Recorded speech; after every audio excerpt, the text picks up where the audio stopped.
उस टाइम पे first time हो रहे थे इम्पा।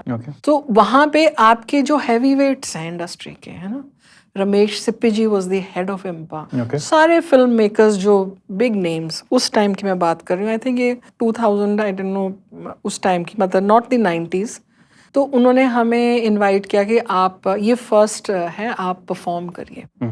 उसमें मैं और जसपाल जी, मैंने उनका इंटरव्यू लेना था, उन्होंने जवाब देने थे, और फोकस ये था, सुनील ग्रोवर भी थे हमारे साथ।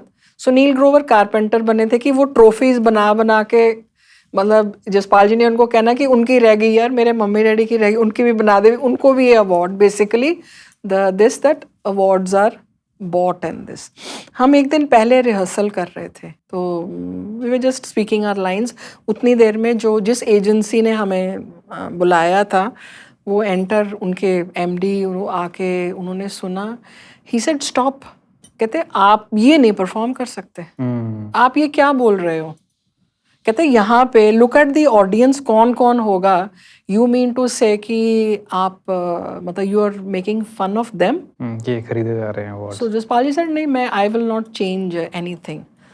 2 मिनट के बाद रमेश सिप्पी जी की एंट्री हुई। सो ही सेड ये क्या कहते, नहीं देखिए ये ऐसे ऐसे बोल रहे हैं। So mister Sippy said, he said इसीलिए तो इनको बुलाया है, ओह वाओ, इसीलिए तो हमने बुलाया है कि that this man has the courage, this man has the courage to say कि ये चीज जो हो रही, अब तो खैर आप अवार्ड फंक्शंस में ओपनली ये बातें होती हैं, पर उस टाइम कौन सा ईयर था ये? मुझे याद नहीं है, but it should be 2000s में, कोई इनिशियल ईयर्स। बड़ी बात है मैम, उस टाइम पे इस टाइप की बात ये जसपाल सर ही कर सकते थे आई गेस। और देखिए उन्होंने सारा काम अपना चंडीगढ़ में किया। उल्टा पुल्टा के लिए जलंधर, बट जो खुद कमीशन थे वो चंडीगढ़ में, फ्लॉप शो चंडीगढ़ में, फुल टेंशन चंडीगढ़ में, माहौल ठीक है, जीजा जी, कुछ भी दैट एक कन्विक्शन कि मैंने अपनी सोच जो है ना वो किसी और के कहने पे नहीं बदलने।